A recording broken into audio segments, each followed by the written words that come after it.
A oficialização do casamento. Vida Cristã 22. Vimos então em Vida Cristã 18, 19, 20 e 21 que a Bíblia tem muitas instruções e padrões para o casamento e podemos pressupor que todos os casamentos são sempre, de uma ou de outra forma, imperfeitos e incompletos no cumprimento desses padrões.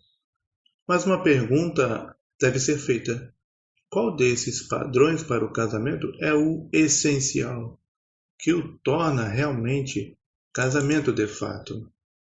Isto é, qual desses requisitos, uma vez cumpridos diante da doutrina bíblica, faz uma pessoa passar de um estado civil diferente, por exemplo, do estado de solteiro, para o estado de casado?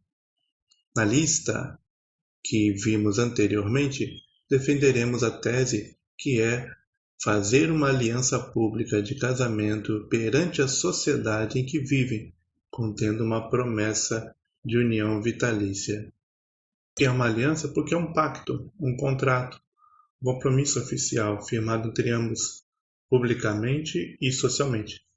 Esse pacto de união matrimonial marca e oficializa um momento na vida de ambos em que, antes daquele momento, eles não eram um casal e, a partir de então, são um casal. Alguns sugeriram que o requisito que define o casamento seria a concretização da relação sexual. Porém, essa teoria é refutada por textos como: venerado seja entre todos o matrimônio e o leito sem mácula. Porém, os que dão a prostituição e aos adúlteros, Deus os julgará. De Hebreus 13, 4. Onde leito imaculado, intocado, é justamente a ausência de relações sexuais antes do matrimônio, que é a forma aqui ordenada para honrá-lo. Ele tem que ser honrado. Como é que você honra o matrimônio? Preservando o leito sem mácula, ou seja, não tendo relações sexuais antes do matrimônio. E isso também é dito em 1 Tessalonicenses 4, 3 a 8, sobre o possuir o seu vaso em santificação e honra, e não na paixão da concupiscência. Então, vou santificar e honrar esse momento em que eu vou ter o direito de possuir o seu vaso, isto é, de usufruir do corpo do esposo ou da esposa, por eu esperar a oficialização do casamento. Que é exatamente o contrário de possuir na paixão da concupiscência, né? De adiantar a união física antes da união social do matrimônio. Portanto, a relação sexual, embora seja parte integrante importante do matrimônio, como um de seus deveres, não define ele, mas é distinta dele. A relação sexual faz parte do matrimônio, faz parte do casamento, mas não é ela que faz o casamento acontecer, não é ela que define o que é um casamento. Quando o apóstolo reclama dos coríntios, que estavam se tornando uma só carne como prostitutas, está reclamando justamente da ilegitimidade desse tipo de relação sexual, por não estar vinculado ao casamento. Isso a gente lê em 1 Coríntios 6, 15 a 20, o qual o casamento é a solução divina para evitar a fornicação. Por causa da fornicação, cada um tem a sua própria mulher e cada uma tem o seu próprio marido. 1 Coríntios 7, 2. Qualquer coisa diferente de ter a sua própria esposa, e cada homem ter a sua esposa e cada mulher ter o seu marido, qualquer coisa diferente disso é a fornicação, é o pecado, então, da relação sexual antes do casamento, que, portanto, não é o casamento. Então, a gente continua com a pergunta: o que faz que uma pessoa tenha uma esposa? O que faz com que um homem tenha uma esposa? O que faz com que uma mulher tenha um marido? É isso que nós estamos perguntando. Nossa resposta é que é a aliança pública, onde haja uma promessa de união vitalícia. A aliança pública do casamento perante a sociedade em que eles vivem, em que haja uma promessa de união vitalícia. Também não pode ser, como alguns sugeriram, que a invocação de Deus seria a definidora do matrimônio, ou um desenvolvimento religioso da invocação de Deus, de pedir a Deus para abençoar o casamento, aí agora que eles casaram. ou por um tipo de ritual religioso ou de um sacramento divino ministrado pela Igreja cristã. Não pode ser isso? Por causa do que a gente vai ler em 1 Coríntios 7. Em primeiro lugar, também, não existe no texto bíblico, nenhum lugar da Bíblia, esse ritual do sacramento do casamento. Existe a aliança pública na sociedade, mas o ritual do casamento não existe no texto bíblico, nem ele é ordenado. Não tem instrução específica sobre o ritual religioso do casamento. E se fosse verdade, se fosse correta essa sugestão, todas as pessoas que casaram fora do cristianismo não seriam um casamento de verdade. Seriam inválidos os casamentos feitos sem invocação de Deus ou feitos sob invocação de deuses falsos e de outras religiões. 1 Coríntios 7, texto que nós já começamos a ler, ele contradiz totalmente essa teoria. Porque quando lê assim, quando fala assim, se algum irmão tem mulher descrente e ela consente habitar com ele, não a deixe. E se alguma mulher tem marido descrente e ele consente habitar com ela, não o deixe. Ele está falando de pessoas que já eram casadas antes de se converterem ao cristianismo. Assim nós confirmamos que é a aliança pública social que constitui o casamento, seja em qual sociedade ou cultura que for, mesmo se tratando de pessoas de religiões diferentes da religião bíblica. Porque o apóstolo está tratando de pessoas que eram casadas antes de serem convertidos. Mas eles eram gregos de religião pagã. Essas pessoas aqui, quem Paulo está explicando, o que eu faço se ele já era casado antes de se converter? Não se aparte, mesmo sendo uma mulher descrente, mesmo sendo um marido descrente. Que eles eram pagãos, né? A gente confirma em 1 Coríntios 12, 2. Vós bem sabeis que eram gentios, levados aos ídolos mudos conforme éreis guiados. Mas isso, que eles eram gentios, que os cristãos de Corinto antigamente eram gentios e se casaram enquanto estavam no paganismo, enquanto adoravam os deuses gregos, isso não invalidou, no entender do apóstolo, o casamento ocorrido antes da conversão. Inclusive com a afirmação do dever da parte do cristão de manter aquele casamento pagão e nunca se divorciar, a não ser por iniciativa da parte não convertida. Aprendemos então nesse texto que esses que se converteram depois de casarem no mundo eram ainda assim considerados legitimamente casados, segundo a Igreja de Cristo, mesmo que somente um deles se tiver convertido, e com todos os deveres bíblicos do casamento igualmente aplicados. E quando fala assim, aos casados, mando não eu, mas o Senhor, 1 Coríntios 7,10, ele está aplicando aquilo que Jesus falou sobre a indissolubilidade do casamento. Ele não pode ser terminado, é errado terminar um casamento, é errado encerrar antes do falecimento de um dos dois.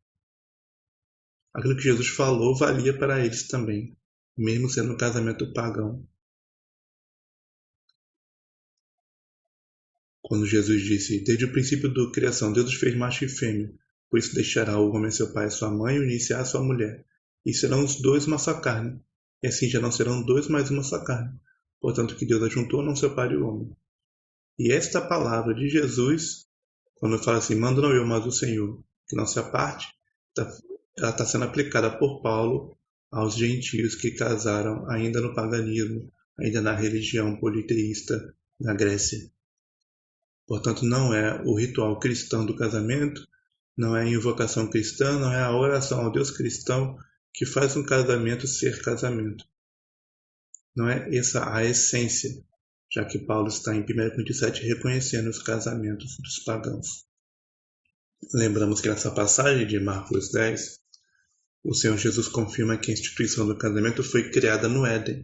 Portanto, devemos prosseguir e aplicar os deveres do casamento conforme o padrão de Deus, a toda a humanidade, nos seus casamentos em qualquer povo, tribo, língua e nação. O que acontecia naquele casamento grego, para ser assim reconhecido e validado pelo apóstolo Paulo em 1 Coríntios 7, do 10 a 17, obviamente não pode ser a parte religiosa deste, em que os noivos eram consagrados a um dos deuses da mitologia grega. Fato que Paulo desgostava com horror. Lá em 1 Coríntios 10, 19 a 20, Paulo diz que os sacrifícios aos deuses gregos eram, na verdade, sacrifícios a demônios. O ídolo é alguma coisa? O sacrificado ao ídolo é alguma coisa? Antes digo que as coisas que os gentios sacrificam, as sacrificam aos demônios e não a Deus. Eu não quero que sejais participantes com os demônios. Porém, aquele casamento pagão daqueles coríntios que se converteram a Cristo, ele tinha sacrifício de animais aos deuses, de que cada um era devoto. Inclusive a esposa, ela fazia um compromisso com o Deus do seu marido. Se o marido fosse devoto de um Deus diferente do Deus da família da esposa, ela iria firmar seu compromisso com o seu novo Deus, adotaria ele como seu Deus. A partir de então, no momento que ela está casando, ela se consagra ao Deus do marido. Isso então aconteceu com aqueles coríntios, antes deles se converterem a Cristo. E quando acontecia, então, somente uma parte do casal se converter, Paulo diz que ele deve continuar aquele casamento, mesmo ele tendo sido iniciado dentro dessa religião que Paulo abominava, porque na verdade era sacrifício a demônios e não a Deus. Então, o que é a essência validadora? Não é o ritual religioso do casamento. Só pode ser alguma coisa que haja em comum entre o casamento pagão dos gregos e o casamento israelita que Paulo estava acostumado. A essência validadora deve ser aquela aliança social com a promessa pública de união permanente, a qual acontecia tanto no casamento grego como no casamento israelita, e que obviamente o apóstolo normalmente reconheceria. Voltando a 1 Coríntios 7,2, lembrando a questão de que o que impede que a relação sexual seja uma fornicação é que alguém tenha a sua esposa, que o homem tenha uma esposa e que a mulher tenha um marido, que a pessoa com quem nos relacionamos tem que estar em relação oficial de matrimônio, a gente pode lembrar daquela passagem com a mulher samaritana em João 4. Disse-lhe Jesus: vai, chama o teu marido e vem cá. A mulher respondeu e disse: não tenho marido. Disse-lhe Jesus: disseste bem, não tenho marido, porque tiveste 5 maridos, o que agora tens não é teu marido. Isto disseste com verdade. A gente repara que aquela mulher tinha um homem, o que agora tens, só que esse homem não era marido dela. Jesus mandou ela chamar seu marido porque eles viviam como se fosse marido e mulher, mas não tinham oficializado a relação. O texto não diz se ela era amante ou se apenas vivia em concubinato, mas a falta de oficialização pública da relação nesse texto de João 4 é claramente vista como algo negativo, do qual ela se lamentava e sobre o qual Jesus extraiu-lhe a confissão. Lá no primeiro casamento, a gente repara a questão do momento definidor. Depois que Deus criar Eva, Deus trouxe ela a Adão.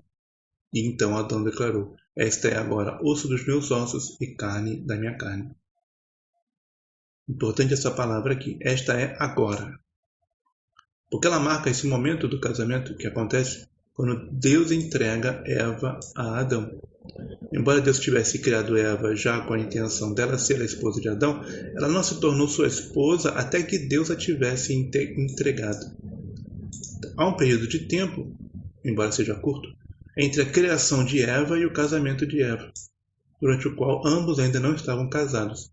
Foi essa aliança pública concretizada pelas palavras de Adão que realizou o casamento. Esta é agora osso dos meus ossos e carne da minha carne. Claro que, naquele momento, a única sociedade humana que existia era constituída por somente 2 seres humanos, Adão e Eva. Porém, o princípio não é invalidado, ele é confirmado, porque esse padrão de aliança vitalícia, de que a partir daquele momento uma pessoa vai ser osso dos seus ossos e vai ser carne da sua carne, isso tinha que ser confirmado a toda a humanidade futura e teria que ser repetido. Porque diz, a partir de agora, portanto, agora que foi deixado este modelo de casamento entre Adão e Eva, portanto deixará o homem seu pai e sua mãe, pegar-se-á sua mulher, e serão ambos uma carne.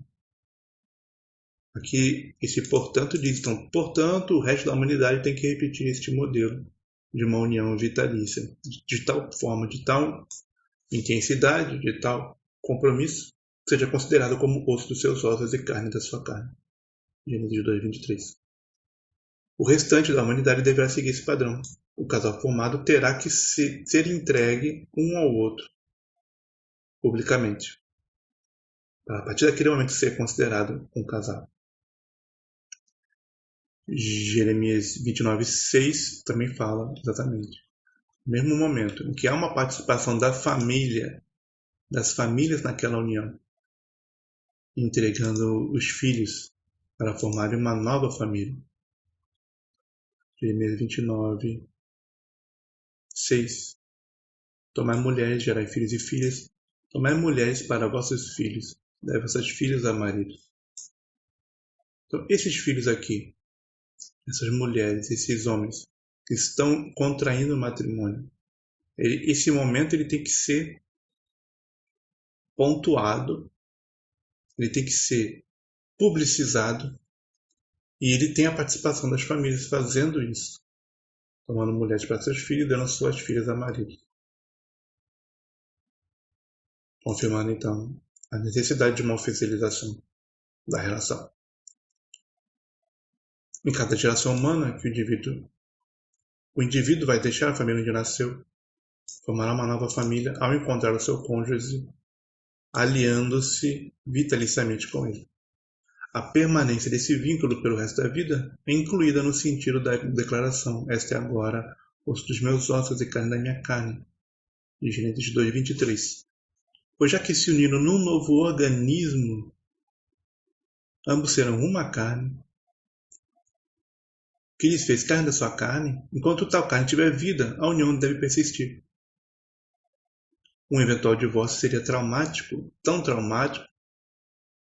absurdo, tão fora do esperado, tão indesejável como se amputar um braço ou amputar uma perna. Deve ser considerada o que é o divórcio.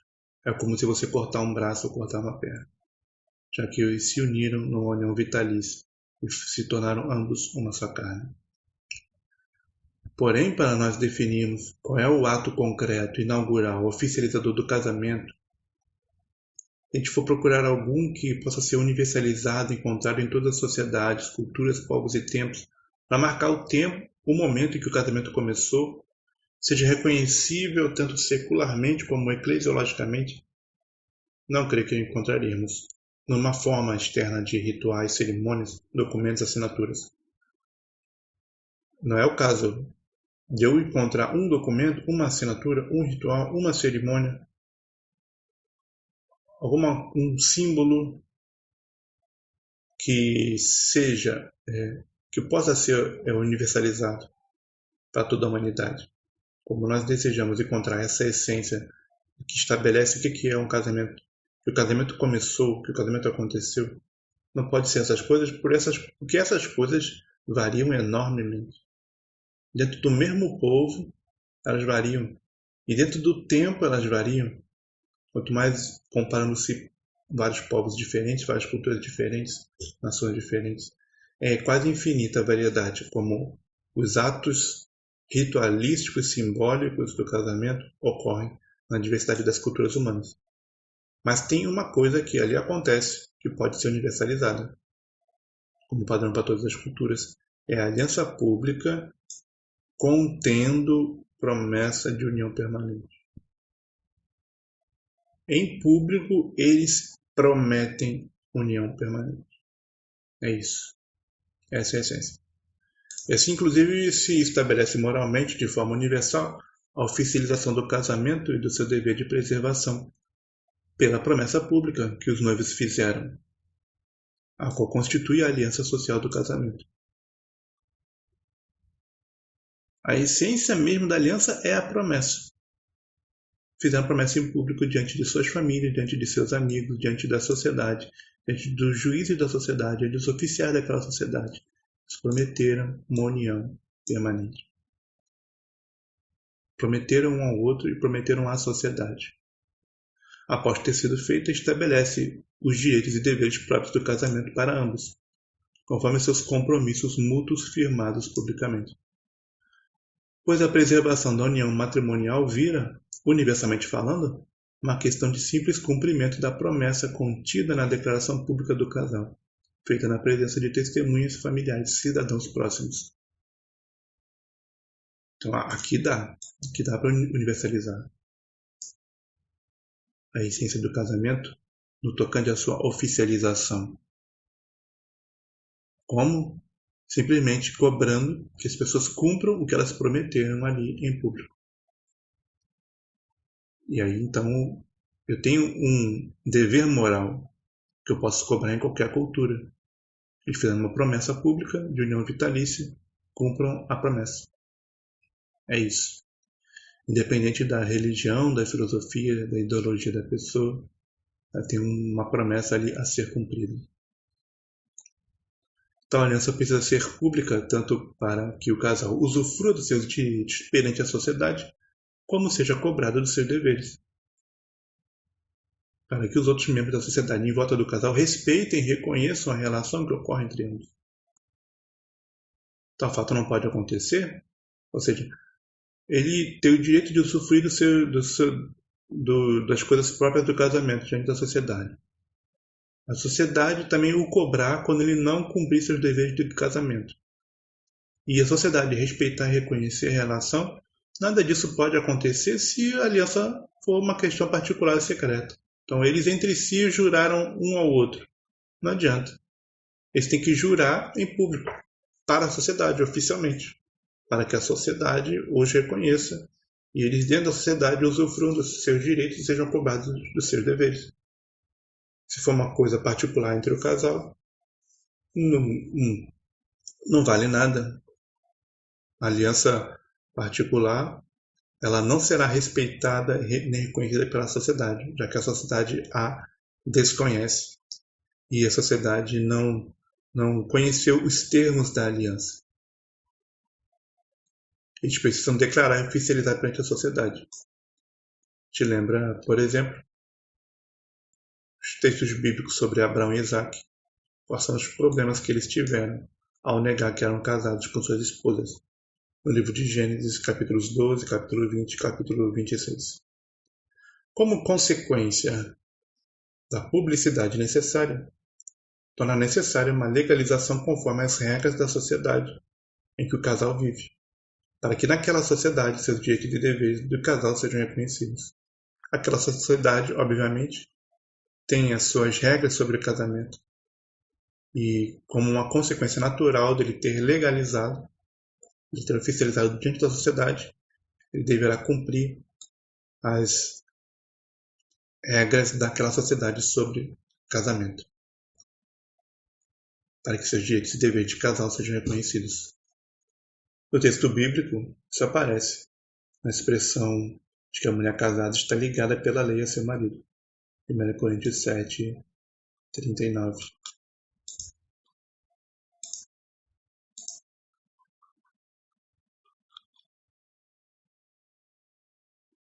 Mulher casada está ligada pela lei todo o tempo que seu marido vive. Agora, isso aqui, 1 Coríntios 7,39, está falando lei de Deus? Não. Lembra que 1 Coríntios 7, ele está citando as pessoas que eram casadas antes de se converterem. Então, essa lei que ele está falando em 1 Coríntios 7 é a lei da sociedade. Está ligada pela lei da sociedade. Então, ele tem que respeitar a lei da sociedade. E buscar uma oficialização conforme todos os meios que naquela sociedade em que ele viver existiam, cumprindo as exigências legais das leis daquela sociedade em que ele está. Ele está falando então da lei secular entre os gregos, que também reconhecia a vitalicidade do casamento, citando o exemplo do cotidiano dos seus leitores. E com isso ele reforça que tal lei secular sobre o casamento deve ser seguida pelos cristãos. Eles devem oficializar em sua sociedade, conforme os ritos dela, os seus casamentos. Como a gente lê em outro lugar, 1 Pedro 2,13, sujeitai-vos, pois, a toda ordenação humana, por amor do Senhor.